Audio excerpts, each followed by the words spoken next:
Hello, hello. That noise stopped. I have to use my iPad and my bifocals. On behalf of our board, administrative staff, and our nurses, I want to thank all of you for coming tonight. It is with a grateful heart I want to extend a warm, respectful, and thankful greeting to each of you who've gathered here for our second morning cozy.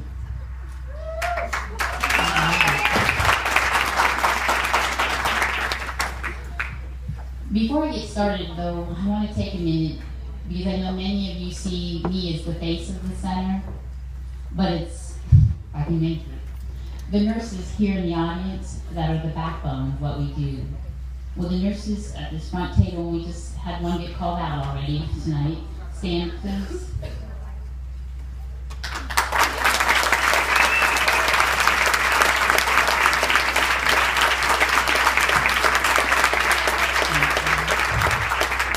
Their jobs are tough, stressful, exhausting, and most of the time thankless. But I wanted to tell you, all of you, the ones that are here too, are not here now, that it's an honor and it's a privilege to work with you and call you my colleagues, and thank you for making such a difference. A few special thank yous to some amazing people and friends of the center, Marilyn and Mike Stanford, who's this beautiful home. Cameron Ferrier, Kayla Henderson and Matilda Jane, Denise DeMarcus, Tracy Martin and all of our friends at Wayne TV, Robin and Andy Pfeiffer, Lori Gray, Alex and Talis and the band Remedy, the Orchid for the food, and last but for sure not least, a very heartfelt thank you to my friends Cheryl and Jim Brockman from A Party Apart who made this possible.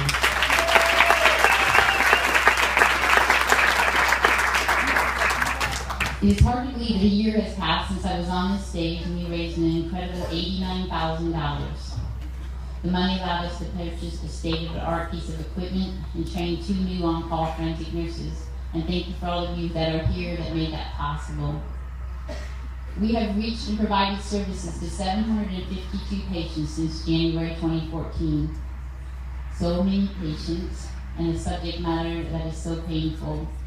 But we need to stop and remember that behind each number is someone with a name, a personality, a story, and dreams no different than ours and those of our children. The mission of the Fort Wayne Sexual Assault Treatment Center is to be the most respected and trusted resource for providing superior medical forensic care, education, and research in bringing justice to those impacted by sexual assault. We are a not-for-profit freestanding clinic that opened our doors in 1996. We were the first in Indiana, the first in the Midwest, and we're the only recognized and credentialed providers of the medical forensic exam for 16 counties and almost 1 million people. Our youngest patient, 37 days old, our oldest, 94. Our role as nurses is to explain the healthcare options to our patients, perform the medical forensic exam, collect the DNA evidence, provide treatment, and testify in the court of law. And all of these services are at no cost to our patients. But really, the most important thing that we do is to sit with our patients and we tell them this is not your fault, you are not damaged goods, and you did not do anything wrong. We bring the forensic science and compassion to our patients. When preparing what to say tonight, I was deeply bothered that I did not have a lot of positive things to report to you. We've all seen the news with military rapes, college rapes, high school teachers molesting their students, and children dying in the hand of their parents.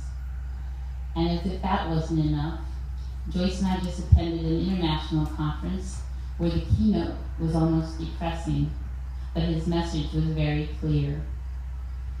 That patients' children who did not receive care that were molested by trained medical forensic professionals were almost certain to have negative, lifelong consequences as adults.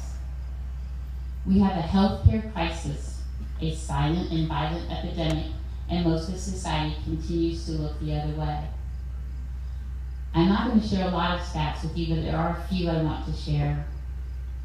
1 in 5 female college students are raped by the end of their sophomore year, but fewer than 12% will ever report.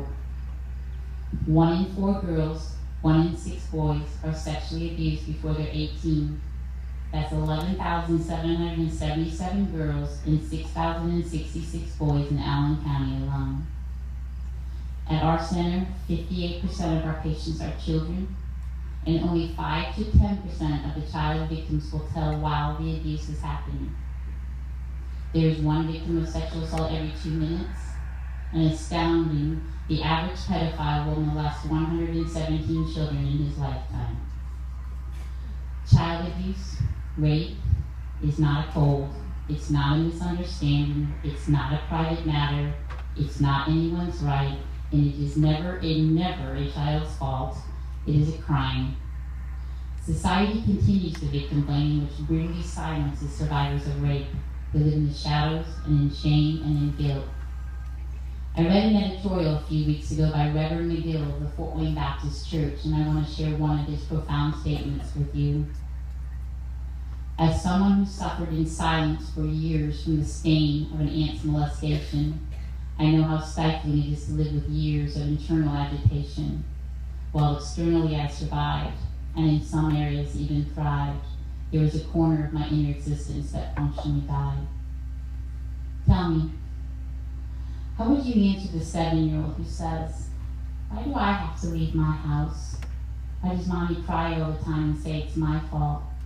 I think it would have been better to have lied and said daddy never touched me." How does she get handed the life sentence? Or how do you respond to the 9-year-old who says, "Is there something wrong with me? It must be disgusting, and that is why God is punishing me"? She was molested by her dad and then her pastor. Or how would you convince the family of a different culture that their 8-year-old daughter, molested by their pediatrician, is still worthy of being part of the family, that she's not a disgrace, and please don't isolate and blame her? Or would you be able to hold the hand of a woman whose eyes tell the story of unbearable, incomprehensible grief because she walked in on her husband molesting her 4-year-old daughter? She stabbed him 4 times. He's fighting for his life, and she was praying to God he dies. Imagine being the nurse caring for a woman who was beaten and raped by her ex-husband. After years, she finally finds the strength to report.